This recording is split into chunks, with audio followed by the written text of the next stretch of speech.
Hey Taurus sisters, it's me, Amy. Let's talk about Passover and unleavened bread. I've been making a video about each of the fall feasts to tell you how I do them. And here we are at the spring feast already. I'll add this to the feast playlist, but I've realized as I was making notes, there's a lot to say about this feast. And it's too much for one video. So I'm probably going to make a series of small videos and look for maybe even another whole playlist about just Passover and unleavened bread, because there's a lot to talk about. Let's get into the nitty-gritty of it. First of all, this is not like a preachy, teachy kind of a video. I don't do those. This is an introduction video. This is me telling you what I do. I have a page on my website called New to Torah with lots of websites and ministries and resources, places where you can go and learn more. They do a great job of opening the scriptures and showing what they think, their interpretation. Because any video that you watch on YouTube, it's just one person's interpretation, right? Keep that in mind. You are responsible for opening your own Bible. I'm not even going to throw around a lot of scripture in here because I am hoping that you are going and opening your own Bible. If you do not know where these passages are, I'm going to tell you a great cheater tool, but it's not cheating. It's just a wonderful resource, a wonderful privilege, and that is Google. If you go and Google Bible verses about Passover, or Bible verses about the feast, whatever, you're going to find websites that list tons of Bible verses and lots of passages. So if you really are, if you're new, a lot of us, when we came to this Torah stuff, we didn't know our Bibles that well. So yeah, it's okay. But this is a way where sometimes I go and find verses about stuff, and that is totally okay. And do that. This is just how Amy does it. I can be wrong, and we'll talk about that too. So Passover and unleavened bread. The first thing I want you to know about this is that Passover is not a day. Passover is a meal, supper, dinner. It's that time where you sit down and eat together. It's a meal. Now it happens at sundown, at the end of the 14th day, when the 15th day, the Hebrew day of the first month, is just starting. So at twilight. And it kicks off the week of unleavened bread. The week of unleavened bread is a feast week. The first day of the feast is what some people might call a high day, or a high Sabbath, whatever you want to call it. It's a day where you absolutely do not work. You get together, worship, pray, do Bible studies. That's an absolute feast day, because there's 7 feast days in Scripture, and that's one of them, the first day of unleavened bread. And that day starts with the Passover meal at sundown. Isn't that cool?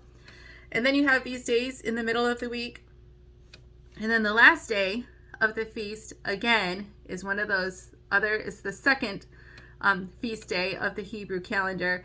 And that is the last day of unleavened bread. Another day to not work, but to get together. The Bible calls it a holy convocation, worship, pray, all these things.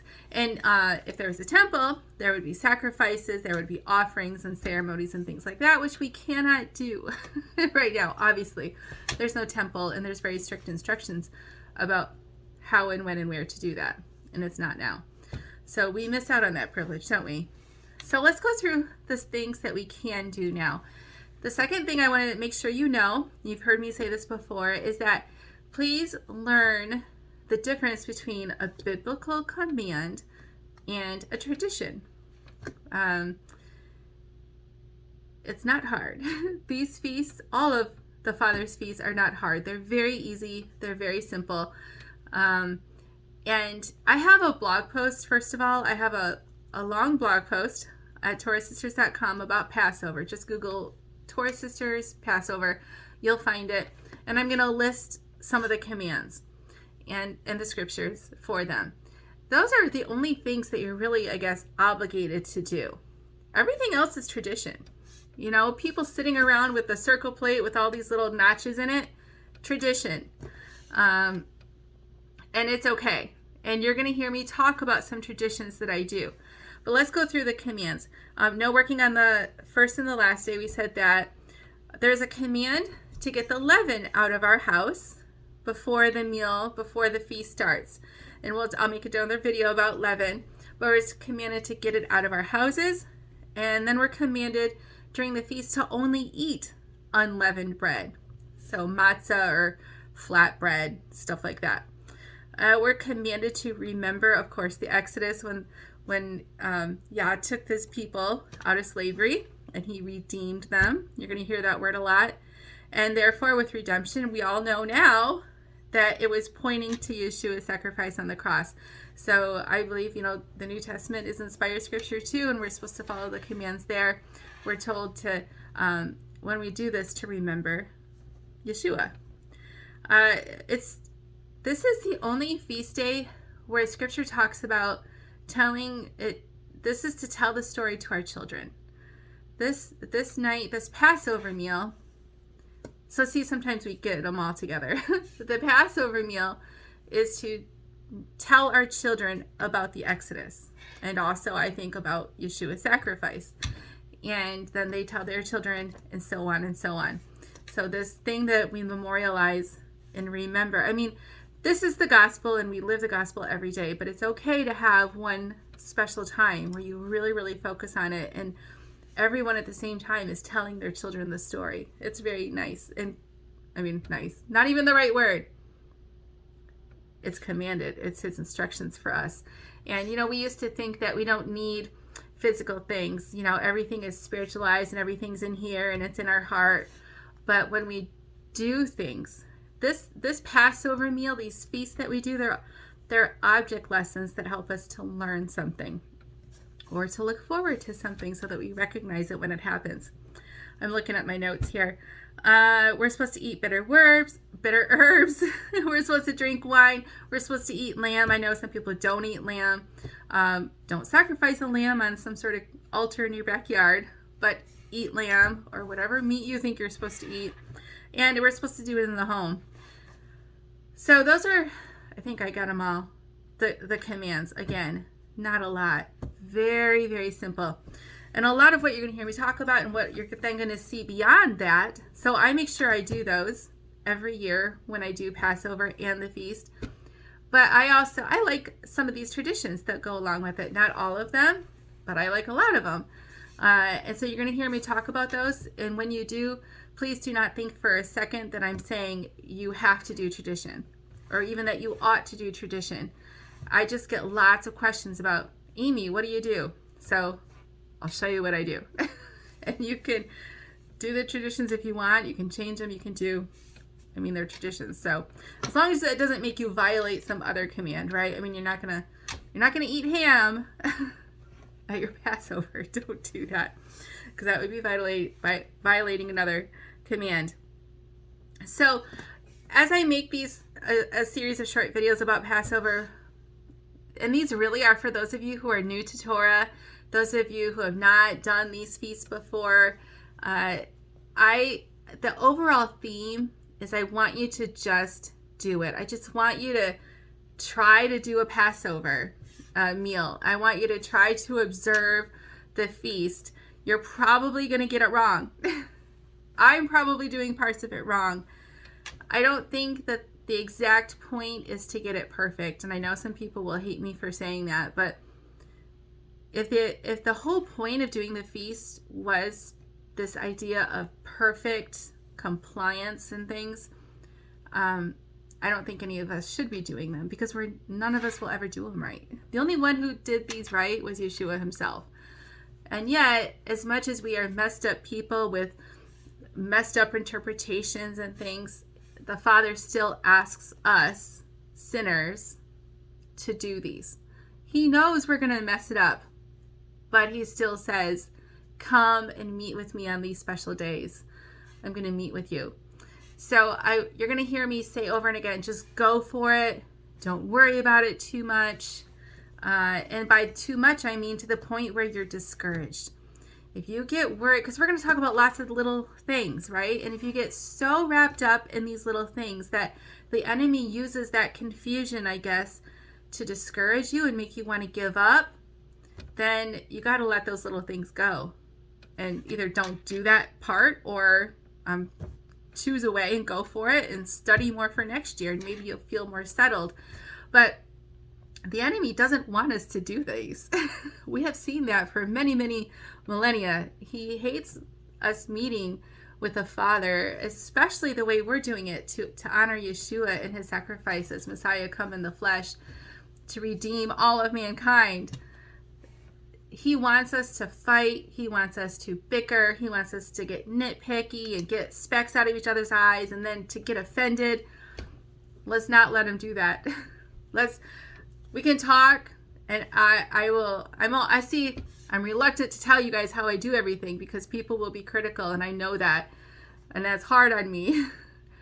But I hope that my goal is to encourage those of you who don't have a clue where to start to just go for it. That is my heart. That is my effort. And just know that I've changed my mind on some of this stuff. Other people have too, and that's okay. We're just trying. The next thing you're going to ask me is, when is Passover? And if you've been hanging out with Torah keepers for more than 5 minutes, you know already that we don't all do these things on the same time, on the same schedule. And I will probably make another video and tell you about that. So I'm not going to tell you right now when I'm doing it. But again, the enemy, and there are people out there who will say, if you don't do it right, and if you don't do it on the right day, your act of obedience is worthless. Why bother trying? And that is junk. Sorry, I got a notification. That is junk. That is hogwash, baloney. Don't listen to it. Even with the day you do it on, Yeshua is not gonna come back and you're gonna miss out because you're doing a feast day on the wrong day. That is not how this works. The Bible is very clear on how you become in covenant. And it's not necessarily by getting the calendar right, especially the way we are right now. We're in exile. We're in Babylon. People forget that part of our punishment is not knowing how to do everything and not being able to do everything. So humble hearts, but excited hearts. The feasts are right around the corner. If you're watching this video right when I upload it, they're really, really close. And you're not going to have time this year to study these things out to the point where you feel settled. And by settled, I mean like in your spirit, you have a lot of confidence that you're getting it right. Humble confidence. So you're just going to have to pick a way to do it. And then have fun. And honestly, don't watch any more YouTubes about that topic. Don't go Googling it anymore. Just let it sit. Just make a list, start a notebook. Make a list of things that you want to revisit throughout the year so that you feel prepared for what you think is right for the next time that feast comes around. I mean it. I see people, and I've done it too. In fact, I've been doing it these last couple of weeks, and that's why I've been delaying even making this video, because I'm looking at a couple of things again. But don't get discouraged. This is a joy-filled feast. They all are, well, except Yom Kippur. And we'll talk about the joy in a minute too. But, we know that Yeshua came. We know he was crucified and buried. But then we know how the story ends. He didn't stay in the grave. And there's no better news than that. And so to be fighting or to be discouraged or certainly not depressed over, I can't do this right and I can't go to Jerusalem and I don't even know if I'm on the right calendar. Don't do that. Just pick a way. Have fun. We're going to talk a lot more and more videos about it, but this is all about Yeshua Jesus. This is all about the gospel, and you absolutely can and should do this. And here's what I'm going to close this video with. Passover is going to come. The feast is going to come no matter what.